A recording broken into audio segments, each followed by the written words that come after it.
10.1, le début du chapitre 10 sur l'aire des figures planes. On va voir aujourd'hui comment calculer l'aire de plusieurs figures. Donc, par exemple, si je vous prends en passant un rectangle ici comme ça, donc la superficie ou l'aire, ce sont des synonymes. Hein? Donc, on peut dire ici que ça correspond à la superficie. Donc, ce sont des synonymes. Donc, la superficie, c'est quoi? C'est justement la mesure de la surface que je suis en train de mettre ici au trait hachuré. D'accord? Donc, faire attention, faut faire attention avec les dimensions. Les dimensions, ça serait par exemple la longueur et la largeur de ce rectangle-là. Et la superficie, c'est bien sûr l'air, la quantité de peinture que j'ai besoin ou la quantité de carton. D'accord? L'unité des aires, bien souvent, on va mettre nos unités au carré tout le temps. Tandis que les dimensions, par exemple, on va juste mettre en centimètres. C'est ça la grande différence entre l'aire et les dimensions. On commence. Donc, quelques figures ici de base. Donc, vous avez bien sûr le rectangle qu'on peut voir ici. Donc, on a la formule qui est toujours la base fois la hauteur, peu importe dans le sens qu'on le prend. Donc, je vais faire un peu la formule FRS avec vous. Donc, on va marquer la formule de notre rectangle, la base fois la hauteur. On va y aller avec notre base qui est 115 ici km fois 50 km qui est la hauteur. On ne met pas les unités dans la deuxième étape.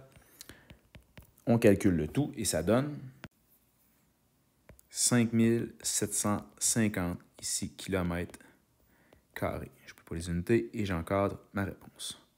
Pour un carré, on peut faire base fois hauteur si on veut, mais en fait, la formule, vu que la base et la hauteur sont le même côté, on va tout simplement rendre la formule suivante, donc qui est C fois C, côté fois côté, et on va noter le C exposant 2 ici. Je vous suggère de le faire de cette façon-là.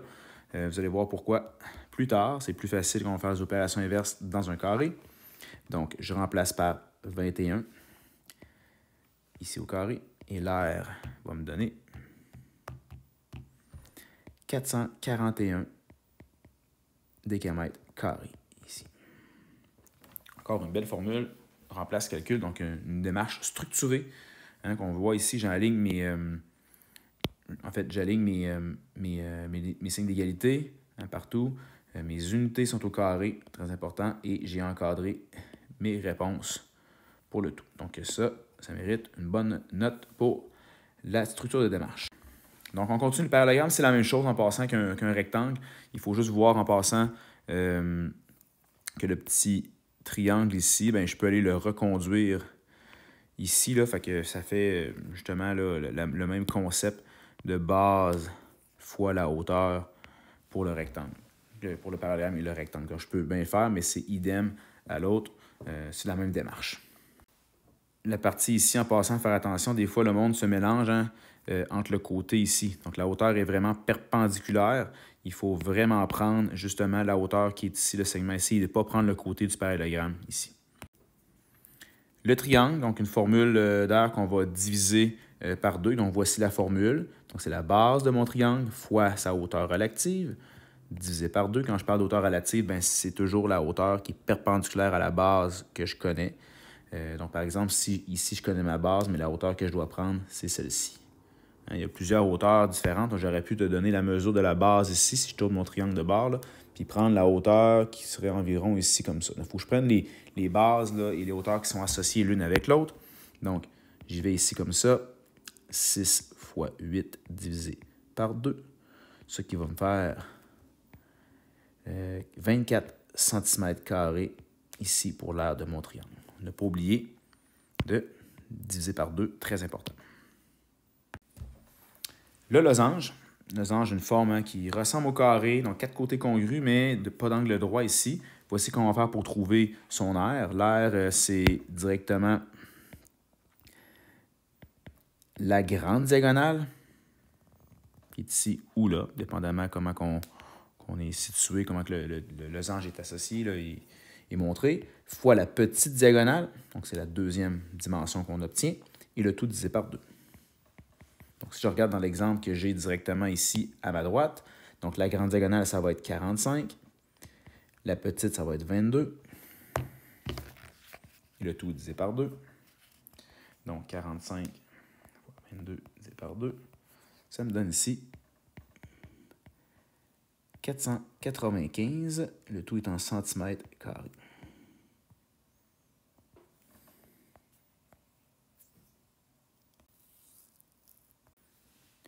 Le trapèze, la forme la plus complexe, parce qu'ici, on a 3 dimensions à faire intervenir dans notre calcul d'air, donc la grande base et la petite base, qu'on va additionner en premier, avec la parenthèse qu'il y a ici. On va les additionner les deux ensemble. On multiplie après ça par la hauteur et on va diviser le tout par 2. Donc, les parenthèses ne sont pas là pour rien. Sont vraiment là pour être en mesure de respecter la priorité des opérations, qui est d'additionner les deux bases entre elles. Donc, on commence ici. Dans l'exemple que j'ai ici, c'est 15 plus 8. Je mets en parenthèse. Fois 7. Je peux le marquer. Je peux juste coller devant la parenthèse, peu importe. Et je calcule tout ça. Donc, 15 plus 8 égale 23 fois 7 divisé par 2, ce qui me donne ici 80,5 cm². Ici. La dernière forme, et là on a la moins, donc le polygone régulier. Donc ici, il peut y avoir différents polygones réguliers à 5 côtés, à 6, à 7, à 10, peu importe. Vous avez tous les noms différents ici, pas obligé de les apprendre par cœur. Mais notez, en passant, il y a plusieurs choses. Donc le côté de mon polygone ici, ça va être bien sûr le côté qui est ici. Tous les côtés sont congrus. Et l'apothème, c'est le segment qui part du centre de mon polygone qui va de façon perpendiculaire à un de ses côtés. Faire attention, ce n'est pas la partie qui va dans un coin, mais bien perpendiculaire ici. Ça, c'est l'apothème, c'est comme ça qu'on l'écrit. Voici la formule pour calculer en passant l'aire d'un polygone, n'importe quoi, qu'il soit à 5, à 8 ou à 10 côtés. On va utiliser can divisé en 2, donc le côté fois l'apothème fois le nombre de côtés, et on divise le tout par 2. Un exemple. Can. On dit can divisé par 2, mais peu importe ce qu'on multiplie, mais c'est le côté fois l'apothème fois le nombre de côtés. On va les retranscrire. 12 fois 9 fois ici 1, 2, 3, 4, 5 côtés. Il faut le compter, des fois c'est dit. Ici, on peut le compter directement visuellement. Donc, je calcule 12 fois 9 fois 5 divisé par 2, ce qui donne ici 270 mm². Encore une fois, une structure de démarche semblable à toutes les autres. Donc, j'aligne les inégalités, encore ma réponse, la bonne formule et les unités au carré.